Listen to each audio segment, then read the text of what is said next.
Hey guys, tonight we're looking at the Gen 2 Velocity Systems Ultra Low Vis plate carrier. It is one of the most interesting plate carriers I've ever seen as far as construction and choice of materials.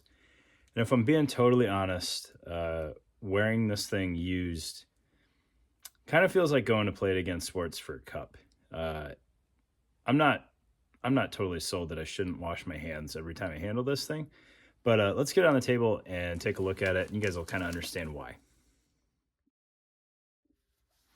All right, so we're looking at this Velocity Systems Ultra Low Vis Gen 2. Still trying to get my hands on a Gen 1 to kind of compare and contrast. I've heard differing opinions between the two generations. I've also heard a lot of opinions about the plates that are supposed to go with these, and they're not all good. They're not all bad either. But I think there's different variations of the plates. I've never had them, so I don't know for sure, but I've heard there's like a steel plate, which was super duper thin, and you kind of knew your threat or you didn't when it came to those steel threats. And then there were some titanium plates, I believe, as well. Super Gucci plates either way, which I definitely don't have a pair of. So this is a medium, which I managed to shoehorn some small sappies into, or small e-sappies. So the front plate bag, you can see everything worked out just fine with that small e-sappy. On the back, because the back has that really unique cut plate that's very, very tall and narrow, small e-sappy didn't play super well. Now, if you had some L210s or maybe M210s, I think you might be able to get away with those fitting better. But I like using e-sappies as kind of a known size. All right, so again, these are small in a medium ultra low vis. All right, clearly that's not going to fit very well. I just kind of got lucky that it fits at all. Definitely not what it's designed for, but what I really want to show you on this is the construction, because Velocity did some wild things with how they made this. Clearly, you know, being white, it is meant to be a concealed plate carrier and not something that you would wear external of your clothing, which makes it just a little unnervingly funky as we take this thing apart. So this one was definitely used by somebody. Luckily it doesn't stink too bad. All right, so I don't know how well this is going to show up, so I will try to, I'll take some of these components apart and get them closer to the camera for you guys so you can see them. But this cummerbund, actually I can take a whole side of this cummerbund off here, and we'll just do that, is the strangest cummerbund I think I've ever seen. So you've got this sleeve on the internal face here, which has the same kind of material as the external. It's almost like fleece. And then this inner portion here, I don't even know how to describe it. It almost has like a goat skin glove feel to it, but it's not nearly as leathery, but it kind of has that same texture to it. And then the ends, the Velcro here is a very unique Velcro,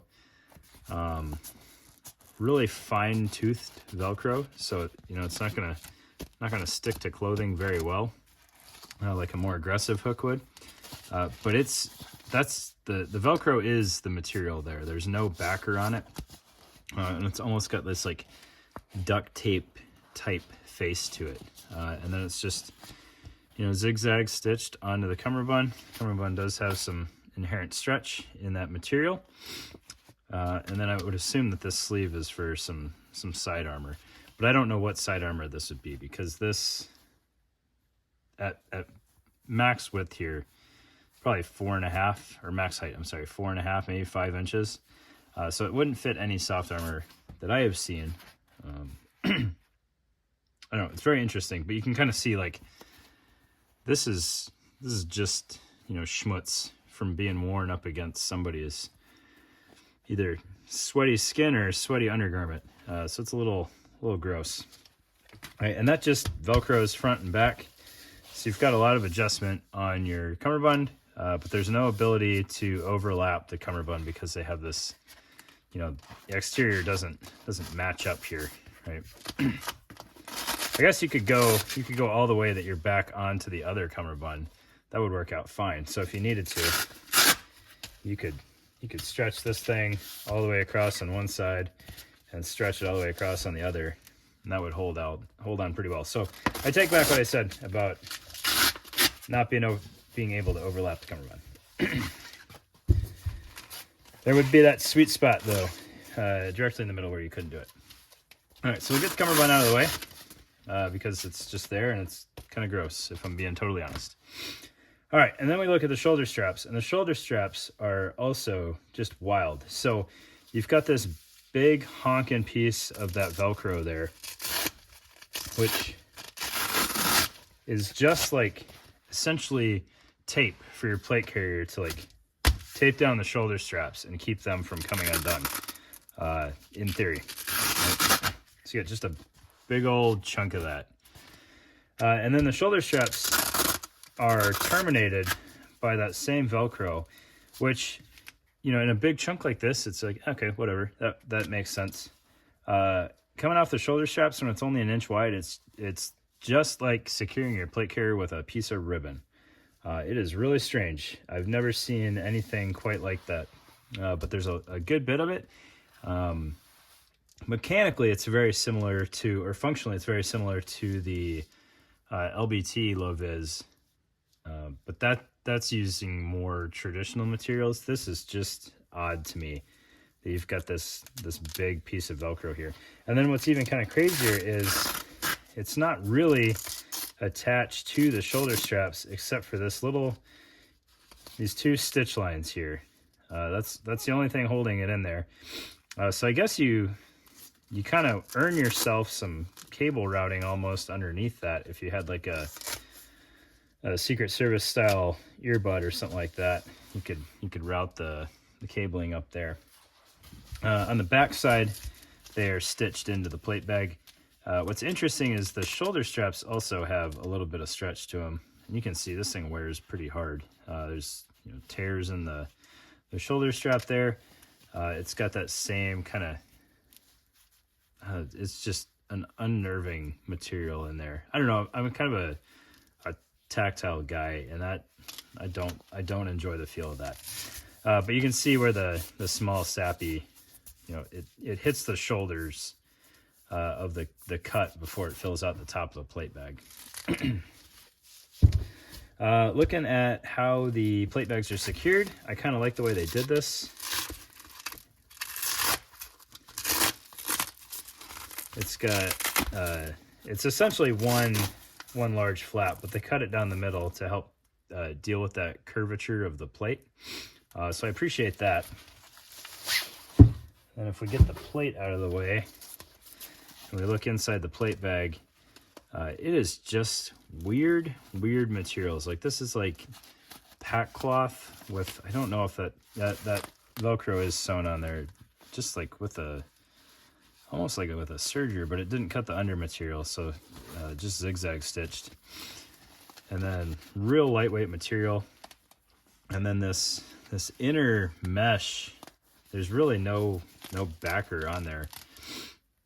I think that's all just one piece, but if it's not, this liner is essentially like interfacing. It is really strange. More goofy Velcro in the flap here. These portions right here, the two plate pocket flaps, are like the most legitimate material on here, where you got double layer of this pack cloth and then traditional Velcro to secure that plate bag. I don't know, I'm kind of nerding out over the material on this thing, but it is just so strange the way that they made this thing. And it's very lightweight, as you would want it to be, but I just can't imagine hanging steel plates off this thing, like with the stretchy shoulder straps and the stretchy cummerbund. I feel like just the most aggressively cut steel plates you'd ever find, it would still be crazy heavy for this material. I don't know, like just look at that stretch in there. But yeah, that's the Velocity Systems Ultra Low Vis Gen 2, as far as I can tell. You got Velocity tag right there, and then I based my sizing off the cummerbund. I don't know if it's labeled anywhere else on here. Let's see. Oh, there we go.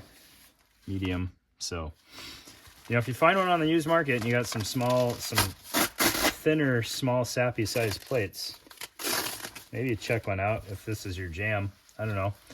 I'm probably going to sell this one just because I don't have any use for it. So it's not my funk that's on here, but if you do end up buying this from me, just know that it's a little gross. So thanks for your time, guys. I appreciate it. And if you want this thing, hit me up, because it's definitely going to be available. Thanks.